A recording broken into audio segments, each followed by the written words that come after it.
So dear students, करते हैं motion in plane के एक्सरसाइज क्वेश्चंस के सॉल्यूशंस।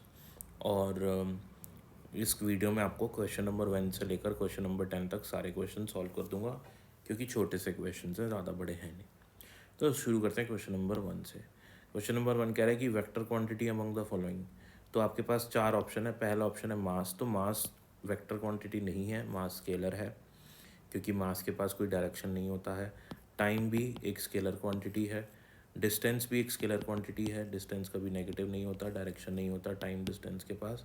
लेकिन डिस्प्लेसमेंट पॉजिटिव भी होता है, नेगेटिव होता है। डिस्प्लेसमेंट एक वेक्टर क्वांटिटी होता है, तो डिस्प्लेसमेंट हमारा आंसर हो जाएगा। क्वेश्चन नंबर 2 बोल रहा है कि ए प्लस बी वैक्टर को हम कैसे लिख सकते हैं।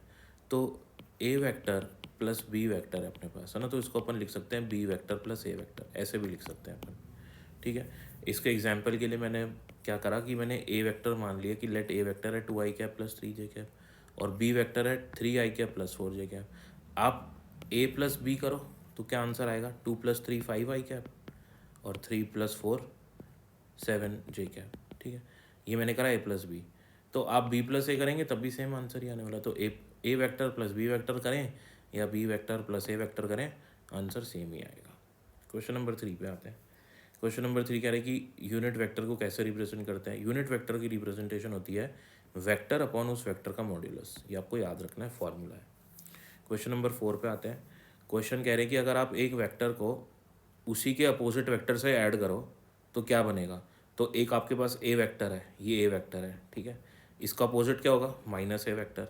तो इसकी इस वेक्टर की जितनी लेंथ है माइनस ए की भी उतनी लेंथ है, बस डायरेक्शन अपोजिट हो जाएगी। अगर मैं इनको दोनों को अलजैब्रिकली ऐड करूँगा तो ए माइनस ए आपका 0 बन जाएगा, तो जो कि एक नल वेक्टर होता है। क्वेश्चन नंबर 5 पे आते हैं। Unit vector does not have. तो यूनिट वेक्टर के पास कोई यूनिट नहीं होती है। ये रहा आपका यूनिट वेक्टर, इसके पास कोई यूनिट नहीं है, जैसे मीटर पर सेकेंड स्पीड की ऐसा यूनिट होती है ना, ऐसे कोई यूनिट नहीं है इसकी। So it's just a vector. Question number 6 पे आते हैं। तो क्वेश्चन नंबर 6 कह रहा है magnitude of i cap plus j cap. i cap j cap का मतलब है कि 1i cap plus 1j cap है, इसका मैग्नीट्यूड क्या होगा। तो मैग्नीट्यूड निकालने के लिए किसी भी वेक्टर का जो i कैप j कैप या k कैप हो ना, उसके साथ जो कोएफिशिएंट होता है ना, उसका स्क्वायर करके अंडर रूट में ले जाओ, ऐड कर दो उनको। ठीक है, तो 1² + 1² और अंडर रूट में ले लो, तो ये √2 आपका आंसर आ जाएगा। क्वेश्चन नंबर 7 क्या कह रहा है, वेक्टर मल्टीप्लाइड बाय 0। तो किसी वेक्टर को मल्टीप्लाई करोगे तो आपके पास क्या आएगा, 0 वेक्टर ही आएगा। ठीक है ना। तो अगर आप इसको आप 0 से मल्टीप्लाई करो, ये वेक्टर है, 0 बन जाएगा। इसको भी 0 से मल्टीप्लाई करो, 0 बन जाएगा। आते हैं क्वेश्चन नंबर 8 पे। क्वेश्चन नंबर 8 कह रहा है कि P vector plus Q vector आपका 0 वेक्टर बन रहा है। Then which of the following is necessarily true. तो अगर मैं क्यू को उधर ले जाऊँ तो P vector will be always equals to minus, क्योंकि आप इसको यहाँ लेके जाओगे तो 0 वेक्टर तो 0 ही है। तो पी वेक्टर किसके बराबर आएगा, माइनस ऑफ क्यू वेक्टर के। यही अपना आंसर हो जाएगा। ऐसे हम आ जाते हैं क्वेश्चन नंबर 9 पे। सो क्वेश्चन नंबर 9 देख लेते हैं।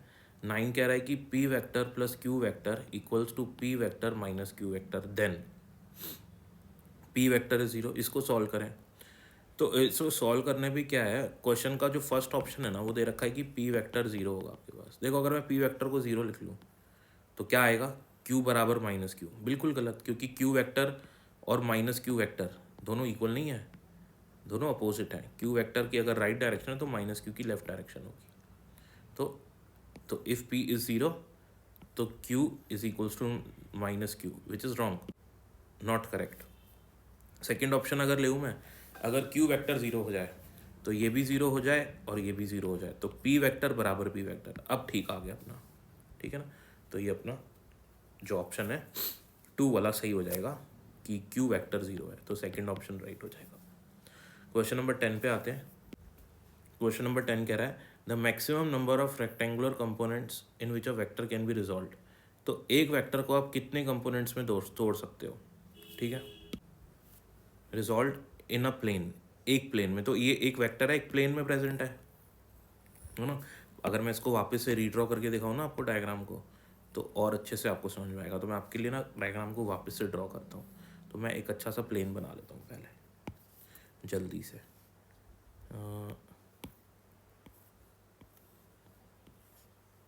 इससे आपको ना और अच्छे से क्लैरिटी आएगी। तो ये आपका एक्स एक्सिस मान लो आप,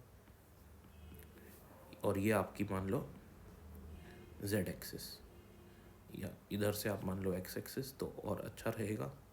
ये एक्सिस एक्सिस हो गई आपकी, और ये आपकी हो गई जेड एक्सिस, है ना, ये जेड एक्सिस हो गई आपकी। चलो अब यहाँ पे ये प्लेन बन गया आपका एक। अब एक वेक्टर इस प्लेन में प्रेजेंट है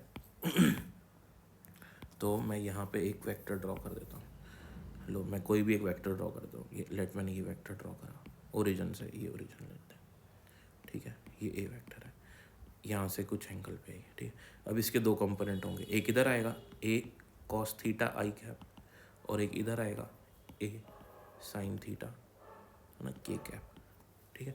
तो हमने इसको दो कंपोनेंट्स में ही तोड़ सकते हैं क्योंकि ये एक प्लेन में प्रेजेंट है। अगर यहाँ पे एक थर्ड भी होता ना, थर्ड एक्सिस भी प्रेजेंट होती वाई एक्सिस, तो कहानी कुछ और होती। तो क्योंकि यहाँ पे सिर्फ एक प्लेन की बात हो रही है, तो प्लेन में तो सिर्फ दो ही एक्सिस हैं, तो आप इसको दो ही एक्सिस में तोड़ पाओगे। अगर ये वाई एक्सिस भी होती है आपको तीन में तोड़ पाते, अगर यहाँ पे ये कुछ और एंगल पे होता तो। सो अपना जो आंसर होगा, इसका आंसर हो जाएगा 2, क्योंकि ये एक प्लेन में प्रेजेंट है। सो ये 1 से लेकर 10 तक के सारे क्वेश्चन हैं की एक्सप्लेनेशन है।